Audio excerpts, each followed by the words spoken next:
Spring has always been my favorite season, but this year especially, it was heaven sent. The winter of 2020-2021 was extremely bleak. We were in the middle of the pandemic and felt cut off from our families and friends.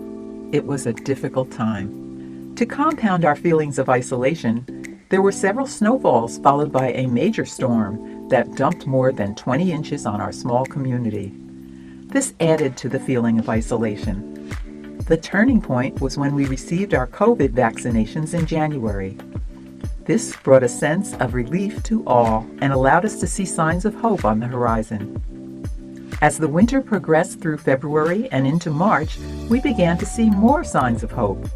The snow melted slowly, and our hearts quickened as we waited for spring. Finally, in April, new life began to emerge, and it was time to celebrate. And celebrate we did. Every day, new life appeared and delighted us with the feeling of rebirth. Our Village Photography Club members rose to the occasion and documented the long-awaited arrival of spring by taking photos that affirmed these words of Rachel Carson. There is something infinitely healing in the repeated refrains of nature, the assurance that dawn comes after night and spring after winter. Some notable highlights of this spring were the return of the geese and the birth of their adorable goslings. We followed them around campus, learning how the parents protected and cared for their little ones. We were astonished at how quickly the goslings grew into young adults. By June, it was difficult to distinguish the new generation from their parents. We hope you enjoyed this story of the adorable goslings at Fellowship Village. One warm, sunny April morning in North Carolina, Gus and Gloria Goose decided that it was time to fly north. Gus heard from his friend, Sam the Snowy Owl, that there were signs of spring in New Jersey. New Jersey was one of Gus and Gloria's favorite summering places, so Gus decided to take a quick look at Basking Ridge, a town that they had not yet visited. The place had to be exactly right. Gus returned from his scouting expedition all excited. "Gloria, I have found the perfect place to spend the summer and bring this year's clutch into the world." "Where is it? Tell me all about it." "It's a town called Basking Ridge. There's a place there called Fellowship Village, and believe it or not, it has 3 beautiful ponds. I've already got my eye on a spot on the bank of the smallest pond. It has everything we want, but we better take off soon because we want to get there first to get the best nesting spot." "Well, let's get going." And they did. The next day, they joined a skein of geese that was heading north. After flying all day, Gus and Gloria dropped out of formation. "Look at those bright lights. That's Fellowship Village." Because geese have good eyesight, even in the dark, Gus and Gloria spotted the smallest pond at Fellowship Village. It was surrounded by quiet human nests, right in the middle of a place called Shiloh. Gloria immediately waddled all the way around the outside of the smallest pond. "This is the best place for me to build my nest," she announced. "It gives me a clear view all around, and it's elevated enough for me to see if any predators are approaching." She picked out a beautiful spot on the bank and began wriggling down into the soft soil as she pulled in leaves and other materials from her immediate vicinity. Then she began plucking down from her chest and under her wings to make a soft, cozy spot for her eggs. When she was about half done with the nest, sleepiness overtook her. She snuggled down, tucked her head under her wing, and fell fast asleep. The morning sunlight woke Gloria, and she looked around her new home. Quickly, she realized that this pond, called Shiloh, was quite a bit smaller than it seemed the night before. "Gus, when we flew in last night, I was tired and didn't realize how tiny this pond would seem in daylight. Do you want to try one of the larger ponds? There are 2 more within walking distance. We don't even have to fly to get there." Gloria moaned softly. "Darling, we don't have to move. This pond is big enough for one's family, and I love it here. What I want to say is that we need to keep it just for us. You will have to be extra vigilant and keep any other ganders and dames from making a roost here." Gus honked and strutted around a bit. "I can certainly do that. I've always protected you and our family. No other geese will get past my guard." Reassured, Gloria got back to making her nest cozy for their new family. After a day or two, Gloria excitedly honked to Gus. "Gus dear, our first egg has dropped. Here we go. Our family is on its way." Gus puffed out his chest, flapped his wings, and honked. "I love being a father and protector, and I'm really good at it." Over the next several days, Gloria laid her eggs until she had 8. While she was nesting, she and Gus were amused by the number of humans who walked past. "You chose a great spot, Gloria. Those humans walk by every day, and they don't even seem to know that you are here. Although this is a small pond in a small community, the people seem happy. There is a couple that walks by every single day. They are always talking to each other and laughing. I think they are as happy together as we are." Gloria knew that she had to stay on the nest for 28 days until her brood began to hatch, and then for a little longer. She was content to simply sit there, keeping her eggs warm. She also felt very safe because Gus was always on guard. During the incubation, he chased away several aggressive ganders and dames who seemed to want to nest on Shiloh Pond. During those skirmishes, he would put his head down and rush at the intruders. "Go away! This pond is too small for more than one family. We were here first." With that, he would increase the volume of his honking and flapping his wings wildly as he raced across the pond towards the interlopers. Gus was a big and fearsome sight, so he was able to chase all of them away. Finally, after sitting on her eggs for 28 days, Gloria heard a tiny crack. She felt the first egg begin to open, and the head of this year's firstborn began to emerge. "Gus! Gus! It's starting! A new clutch of adorable goslings will soon be here!" Gus pushed out his chest, flapped his wings, and bragged, "I know we will have a great family! We are the best Canada geese!" The goslings all arrived within a few days and began wobbling around. Gus and Gloria were so happy because of their clutch of 8 eggs, they only lost 2. One rolled out of the nest and into the pond, and the other, for some reason, did not hatch. So began the halcyon days of nurturing that Gloria loved so much. The goslings, while they were still so tiny, didn't wander far and were easy to control. But soon their individual personalities began to emerge. Most of the goslings were easy to manage. They followed Gloria and Gus faithfully and spent their days eating the succulent grass and lazily snoozing in the hot sun. The 2 oldest, however, were a different story. Quackness and Rocky were very rambunctious. Quackness never seemed to be quiet. All day she practiced making tiny hunking, moaning, and hissing sounds. As she grew, her voice got louder and louder. Soon she was almost as loud as Gloria. The only time she was quiet was when she was pulling up and eating tender shoots of grass. Fortunately, as with most geese, eating took up a major portion of the time she was awake. Rocky was the most belligerent of the whole clutch. He really admired his father. He followed Gus around and imitated his father's actions during the skirmishes with other geese. He dashed at his brothers and sisters and squawked as loudly as he could. "Go away! Stay away! This is my space!" All of his brothers and sisters avoided him. One night, Gloria hissed quietly to Gus. "Darling, this is too much. We need to get some help. We can't keep track of the whole clutch at once, and these 2, Rocky and Quackness, are really a handful." Gus hissed back. "You are right, sweetheart. This can be dangerous. I'll ask my brother Gary and his wife Helga to help. They did not nest this year." So, Uncle Gary and Aunt Helga began to help with Gus and Gloria's family. They watched over the goslings. Aunt Helga kept after the goslings and rounded them up if they wandered. Uncle Gary helped Gus fight off aggressive ganders and kept a watch on the sky in case any hungry hawks were hovering overhead, waiting for a gosling to wander away from the clutch. Because of Uncle Gary's and Aunt Helga's help, Gloria now had a little extra time to begin giving the goslings goose lessons. They needed to be instructed on how to graze, how to hop over obstacles, and most important, how to stay together for protection.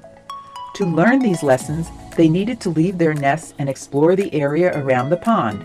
This was necessary to strengthen their legs and their tiny little bodies. While Aunt Helga watched the docile goslings, Gloria had more time to spend with Quackness and Rocky. It's a good thing, too, because these two were the ones most likely to grow up to lead the flock. They wouldn't be leaders for quite a while, but would be expected to step up in case there was a need. At first, Quackness couldn't stop herself. She honked and quacked and moaned and hissed all the time. Gloria pulled her aside several times a day and told her, "If you are yelling all the time at the top of your lungs, the other geese will soon start to ignore you." After several cautions like that, Quackness learned to use her voice appropriately. She also learned to give commands like, "Take off! Wheel right! Rise up! Power lines ahead!" Very important, because they would be flying back to North Carolina before too long. Rocky was the largest of the clutch. He soon was beak and feathers ahead of his clutch mates in size. He was learning well by watching Gus and Uncle Gary as they fended off interlopers like other geese, foxes, and hawks. He had already saved his brothers and sisters from a hawk attack by yelling, "Run, run, into the drain pipe! Incoming hawk!" Gus and Gloria had dreams of Rocky someday becoming head of flock security. After about 2 weeks of homeschooling, the Goslings were ready to start swim lessons. Gus and Gloria had been telling them that they would be rewarded with water play if they learned their lessons well, and they had worked really hard at learning. The sun rose brilliantly on the day of their first swim. All the Goslings were jumping up and down with excitement, and Quackness was finding it difficult to keep her voice down. Surprise, surprise. Rocky started pestering Gloria to get her to take the clutch to the big pond called Ephesus. Gloria, like any mother, was a little reluctant to have her brood start a new activity. Rocky, Gus's favorite, kept nudging Gus. "Come on, Dad. We're ready. I know we are. I'll even stay out of the water for a few minutes and watch the skies with you in case that pesky hawk starts to come around." Gloria moaned back, "You are right, Gus. They have learned so much that I guess it's time to let them learn to swim. They have to grow up someday, but I wish I could keep them adorable and tiny forever." So, off went the Goslings on a beautiful sunny day to meet their cousins and the rest of the flock at the big pond called Ephesus. On the way to Ephesus Pond, everyone was a little subdued. After all, they would not only be learning to swim, but they would also be meeting so many other geese and goslings that it was a little scary. Over the grass, across the road, and along the path they waddled. They walked purposefully and calmly in a single file with only an occasional explosive honk from Quackness.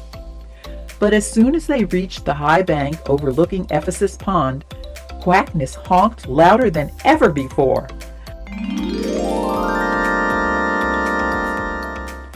The sight of so many geese and goslings was just too much for her. She simply couldn't stay quiet. She honked and hissed and quacked. Her honking set off the rest of the goslings, and a cacophony of honks, hisses, and moans rose out of the clutch and all of the goslings on the pond. Gloria quickly hissed, "Mind your manners! We don't want the congregation to think we're a bunch of rowdies. First impressions are important." All the goslings started to waddle as fast as they could. They were so excited to see all the other geese. They went barreling down the bank so fast that Gloria, Gus, Aunt Helga, and Uncle Gary had to fly a little to keep up. When they first got to the water's edge and tried to mingle, many of the other geese were standoffish. Gloria could hear them making remarks like, "Here comes the royal family. Aren't they the grand muckamucks? Well, la-dee-da, Gus and Gloria have deigned to join us." The geese were angry because Gus and Gloria kept Shiloh Pond all to themselves. All the rest of the congregation were watching for the Shiloh goslings to make mistakes. When they heard Quackness's first loud honks, They tittered behind their wings, and some of them even honked out loud. Rocky's behavior was observed with comments such as, "He's too big for his tail feathers," and "He'll soon get what's coming to him." The Goslings, however, were more accepting of their cousins. They were all excited to learn how to swim, and soon they were all together in a clump in the big pond. Suddenly, although she had been trying to be quieter than usual, Quackness let out a large honk, honk, honk.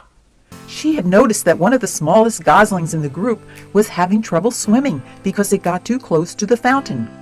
As fast as it kicked its little webbed feet and flapped its tiny wings, it was quickly being sucked back toward the recirculating fountain. Fortunately, Quackness's loud honking got the attention of Gus and several other grown-up geese. They came to the tiny gosling's rescue, and all was well. The rest of the flock gathered around Gloria and told her that, indeed, Quackness's bellowing saved the day. Rocky, not welcome when he first got to the pond, was not mingling with all the other goslings. Exploring on his own along the bank, he noticed that a fox was stalking a few of the smaller goslings who had become separated from the rest. Rocky signaled Quackness, and together they let out the loudest honk, honk, honk ever to be heard on Ephesus Pond. "Danger! Danger! Fox coming!" The adults quickly surrounded the startled goslings and beat the fox off with their powerful wings. The fox didn't put up much of a fight, but ran off over the bank and back to the adjacent farm where it had its den. The rest of the adult geese were very grateful for Rocky's warning and let Gloria and Gus know that they were surely a welcome addition to the flock. Meanwhile, the goslings gathered around Rocky in a tight group and let him know that they were happy to have him be part of their games of duck, duck, goose. He and Quackness were soon out on the pond with the goslings and dames, while the ganders took turns standing along the shoreline, watching for dangers. They enjoyed protecting their congregation and seeing the other geese taking pleasure in the cool water and the fountain spray. After a long, eventful day, Gloria signaled Gus that she thought it was time to head back to the quiet of Shiloh Pond.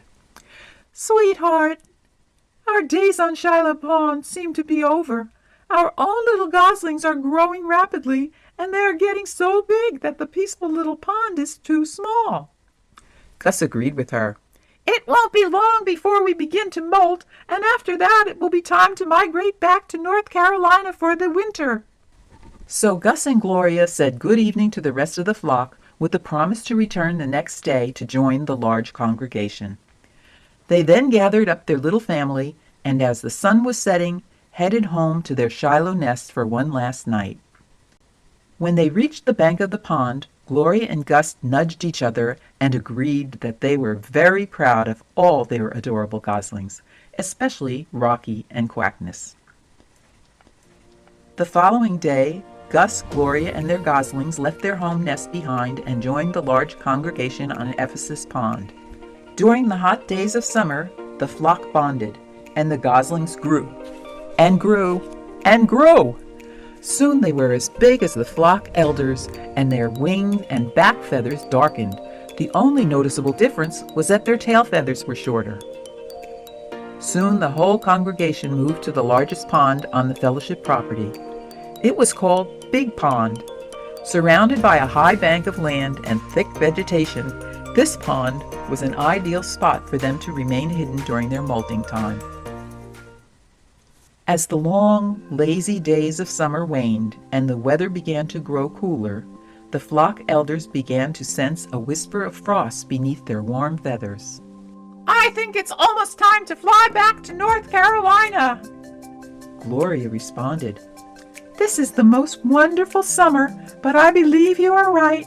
It's nearly time to take our adorable goslings home to our winter sanctuary."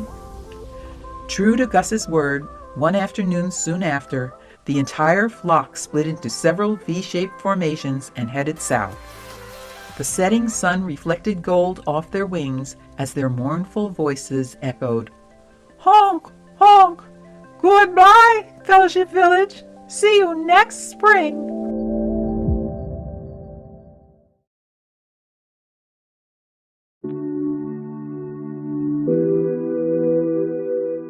A sole heron stood a lonely vigil on the decaying wooden dock on Big Pond.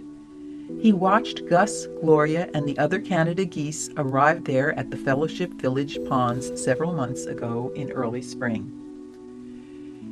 He was here when they built their nests and raised new families of fluffy, adorable goslings. Now the geese have left and all is quiet. Soon he too will leave and fly south for the oncoming winter. Spring will return, and so will he and the geese. New life will emerge. It always does.